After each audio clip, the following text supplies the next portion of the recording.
Now, Mpangazitha, I'm sorry, you are crying at the wrong funeral now. You are literally crying at the wrong funeral. You should have asked that question before I came here. Because how do I reconcile if the discussion had taken place? You know, Mpangazitha, one thing that I've looked here, that most of the discussions that are taking place there, they would have been more relevant if they were discussing the IMC. That's my strong feeling I have, that there would have been more relevant discussions if they were discussed on the IMC. Poor IMC then was not given the opportunity to sort matters out. Well, Ndosi, you were the chairperson most of the time of the IMC, which actually had the responsibility to brief or report to the president on the progress that PKTT was actually making. Your last report or the last meeting of the IMC was in September 2023. Why did you not call regular meetings after that? Ndosi, because we're working for elections. We're campaigning for elections. One need to feed the PKK as we're no campaign. But the dust was actually the conflicts were high. But Mpangazitha, on the 7th of March 2024, the team did brief the president. PKTT. This is March now, 2024, just 2 months away from the election. Then, Dosige, then taking from that, then how do you reconcile that?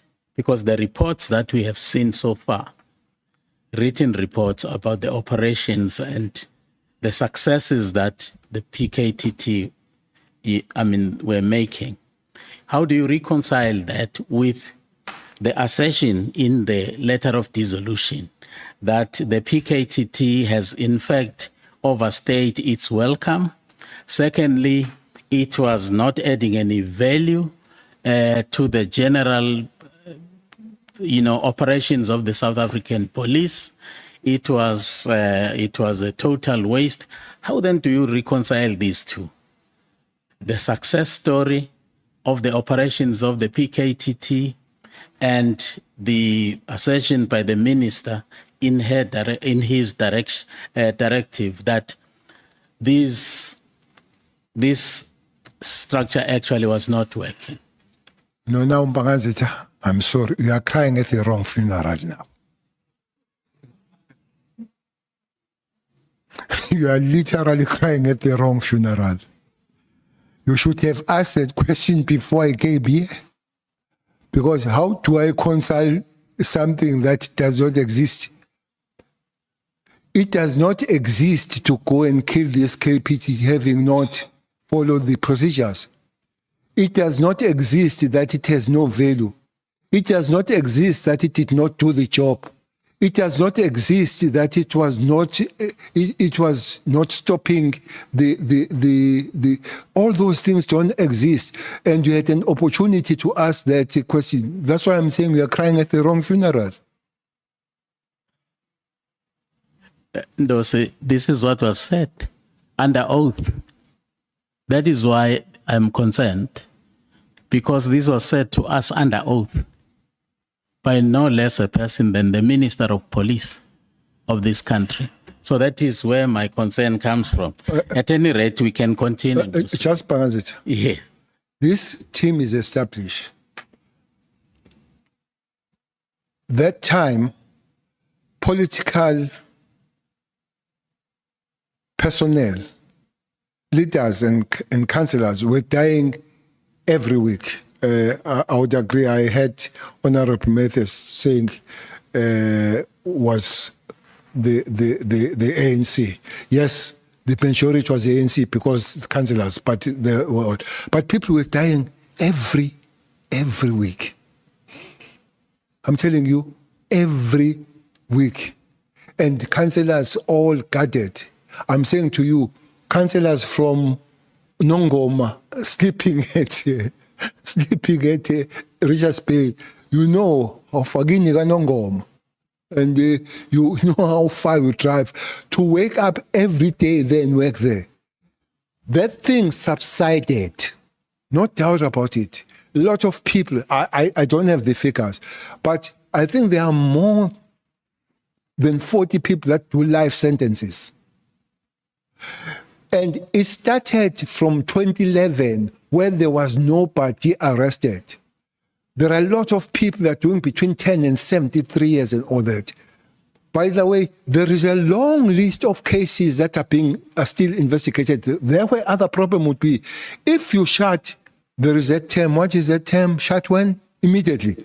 So if you shut immediately, what do you do with all those that are investigated going forward and all that?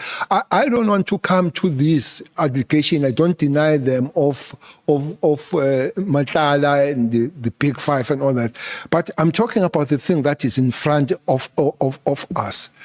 Then it subsides. It doesn't get finished. Flares up. The last one, the big one, was the death of Councillor Mchunu at Nongoma at the age of 75. Those people were arrested. That's why a little bit of stability. When you go to the country at the present moment, you go to eThekwini, the councillors there, they are guarded. They're not guarded because lions are going to eat them, those councillors. They are guarded because there is a fear that they'll be shot and killed. I'm told at this time, Honorable Mathis, that there are big two political organizations, ANC and IFP, that they are guarded. Which means while there is some work done and seen, we are not there yet, not yet uhuru, for the things to be stabilized and say, Mr. President, you said you go to KZN and deal with that matter.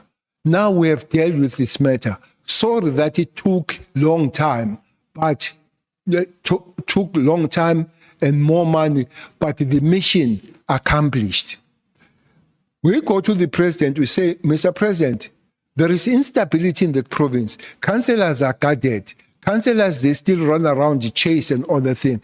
But the time is finished. I'm sure the president will say, I didn't know that I'm sending mad people there. So that's the context of this matter. And I want to argue, if these meetings were called, these things would have been debated and discussed and understood there. Well, thanks, Ndosi. Although I'm also still namang pathekile nje kahle because the death of Councillor Duma wangale Engoloja still remain outstanding. It has actually not been resolved until now. A young man, of them, and most of them still under investigation. Yes, okay. The meeting of the 6th of December, Brigadier Kunene, in his statement here, believes that that meeting which they held in Mr. Matala's 6th of December. On the 6th, it's an operation by the police. Yes. Okay. 2024. They visited the house of Mr. Matlala.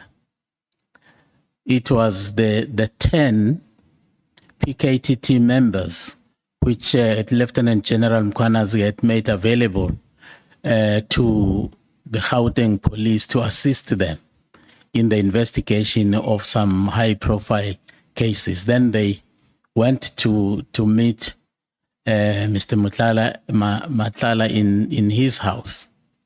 And Brigadier Kunene believes that is they touched a raw nerve by actually going there.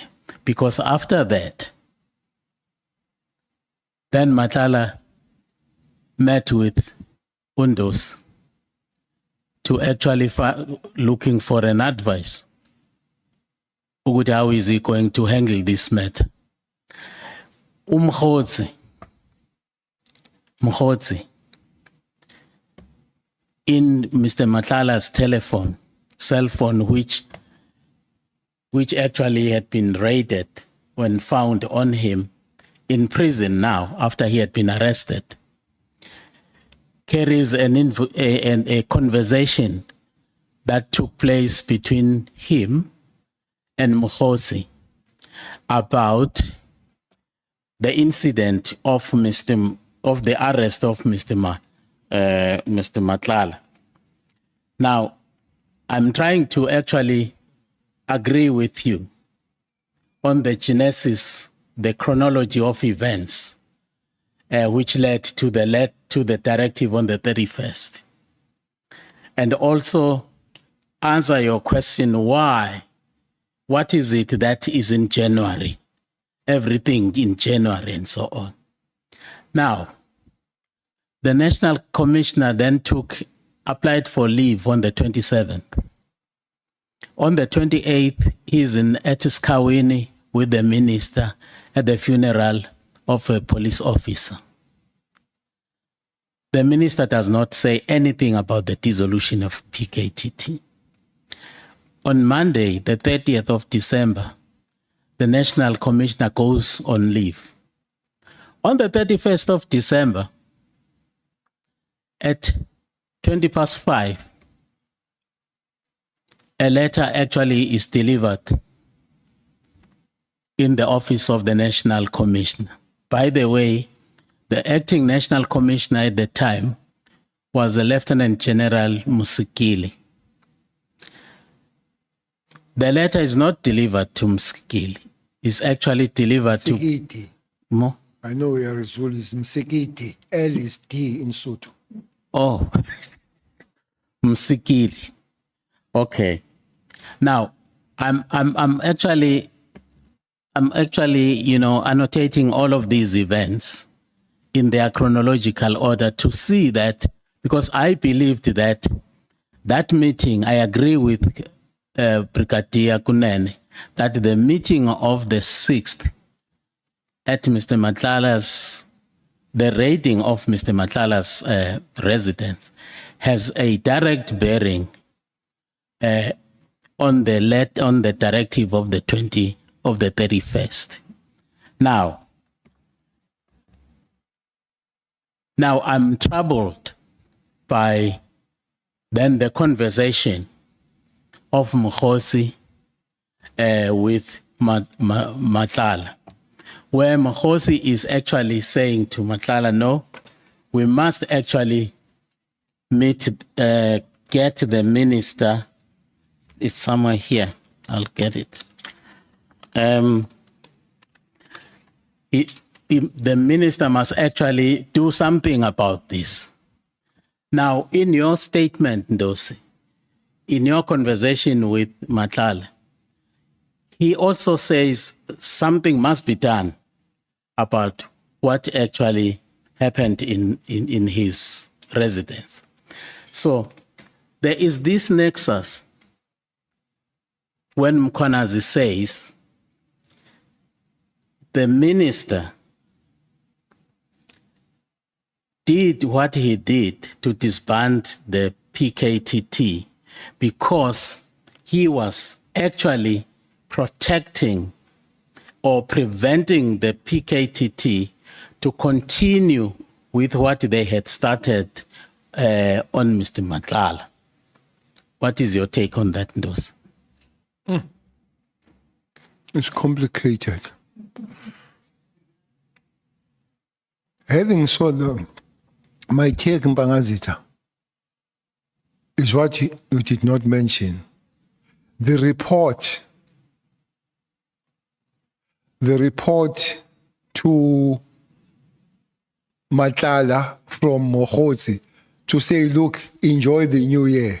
That thing that has been troubling you has been removed. For me, that's a big one. To say, Ningam hooray, Happy New Year. That thing has been removed. And I wonder by that time, even Masimula did know. By what was the date of Mokgotsi giving the message to Matala to say 1st January? In fact, it was on the 2nd of January. Second, is really Happy New Year. My take on all what the story have said is there. That is a really Happy New Year. You go, eat and dance. Your troubles are gone. What are your troubles? Is a PKTT and this other GC, whatever it is, because I don't know it. For me, that report tells the story that this letter was expected, was high expectation for some people to report somewhere. That is into say Gondil. Say go right. So that is my take on your statement, is a report thereafter that was made to Matala by this almighty Mokgotsi.